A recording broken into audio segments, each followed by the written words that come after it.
Mesdames et messieurs, bonjour, bienvenue à bord du JT d'Anews Workwell, le média des nouveaux modes et lieux de travail. Au sommaire cette semaine, le parcours d'intégration rêvé par les salariés, la France championne du télétravail en Europe, les achats toujours plus responsables et la visite du siège de Sanofi Consumer Healthcare à Neuilly. C'est parti pour 5 minutes d'info. Avez-vous déjà connu une mauvaise expérience d'intégration lors de votre arrivée dans une nouvelle entreprise ? C'est en tout cas ce que vit un salarié sur deux d'après le baromètre Workello Ipsos paru le 13 juin dernier. Pourtant, 97 des salariés estiment important, voire très important, de bénéficier d'un bon parcours d'intégration lorsqu'ils rejoignent une entreprise. Un tiers du panel dit avoir déjà quitté au moins une fois un poste de son plein gré avant la fin de sa période d'essai.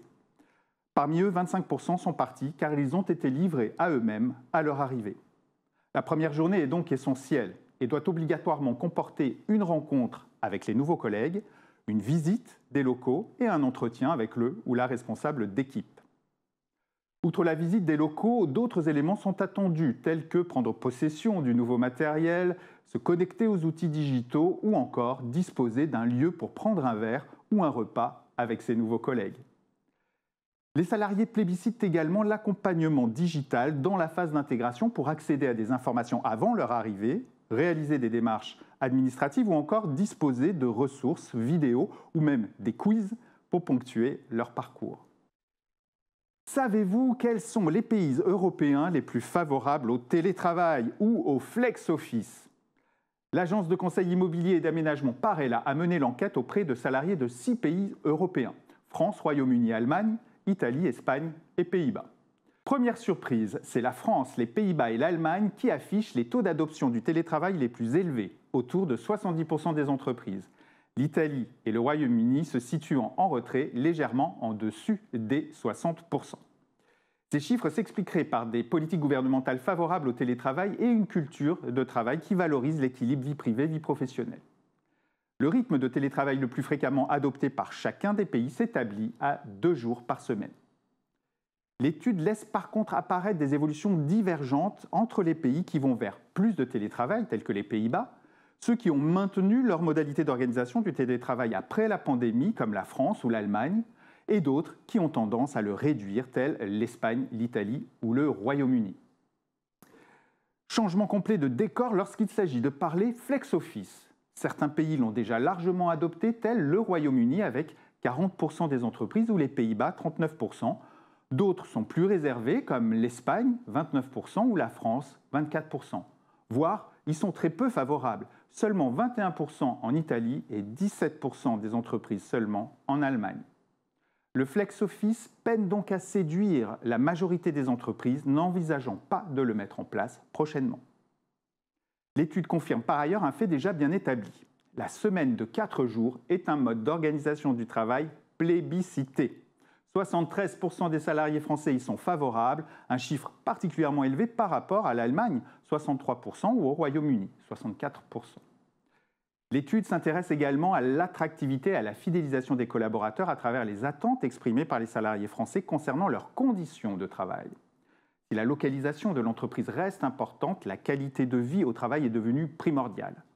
Les salariés sont en quête de bien-être, de bonnes conditions de travail et d'un meilleur équilibre entre vie privée et vie professionnelle, des attentes d'ailleurs partagées par l'ensemble des travailleurs européens.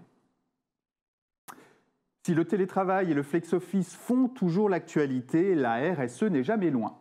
Et parmi les piliers d'une bonne démarche RSE, les achats responsables tiennent une place cruciale.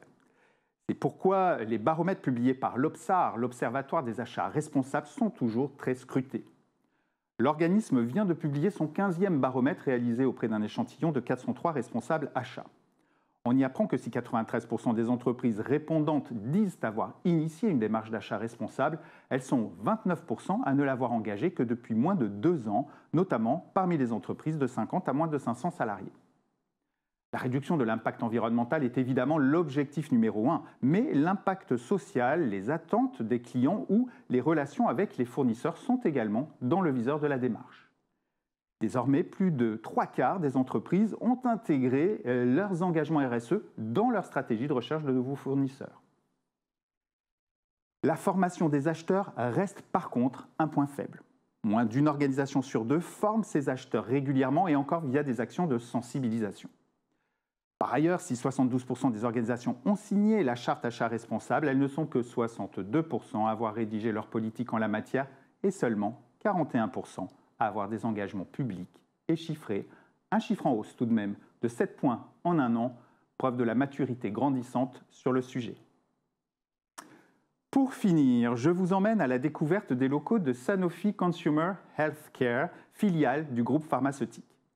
Direction Neuilly-sur-Seine et les 6700 m² du Lab 157, inauguré en juillet 2023 et qui accueille 680 collaborateurs. Pour ce collectif humain tourné vers la santé, le bien-être et le développement durable, l'agence Sagues & Partners a fait le choix d'un design durable déployé sur 2 grands axes. Le choix d'agencement éco-designé et l'économie circulaire en privilégiant l'utilisation des matériaux issus du réemploi. Des choix forts ayant permis de réduire l'impact carbone de l'opération de 32% et d'obtenir la double certification LEED Gold et WELL Platinum. Les postes de travail en bois sont démontables, modulables et remontables à l'infini. Les agencements font eux la part belle aux matériaux naturels, bois, liège, raffia, coton. Les teintes douces issues de la nature ainsi que l'accès aux espaces extérieurs végétalisés ajoutent leur touche biophilique. Les espaces sont dynamiques et variés. Alcôve, phonebox, table haute collaborative, salle de réunion ouverte ou fermée. La diversité des postures de travail et l'ergonomie sont au cœur du projet. Sur 431 postes, plus d'un tiers est réglable en hauteur et tous ont accès à la lumière naturelle, attente numéro 1 des salariés, faut-il le rappeler. Pour favoriser la productivité et fluidifier le parcours des collaborateurs, les usages s'organisent du poste le plus calme, situé en zone de concentration, pour ne pas être dérangé, au poste le plus actif, où sont favorisées les interconnexions et les échanges, avec une attention particulière portée à l'isolation phonique. Divers espaces de service sont proposés, un work café avec sa terrasse végétalisée de 320 m², un espace santé et bien-être avec sa salle de soins et d'allaitement, ou encore un showroom dédié à la co-création et à l'expérimentation. Bravo aux équipes de Sagues & Partners et à leurs partenaires fidèles et engagés pour ces beaux espaces créés pour Sanofi Consumer Healthcare. Et c'est ainsi que se termine votre JT. Je vous remercie de l'avoir suivi et vous donne rendez-vous très vite pour une nouvelle bouffée d'actu et d'inspiration. D'ici là, portez-vous bien. À bientôt.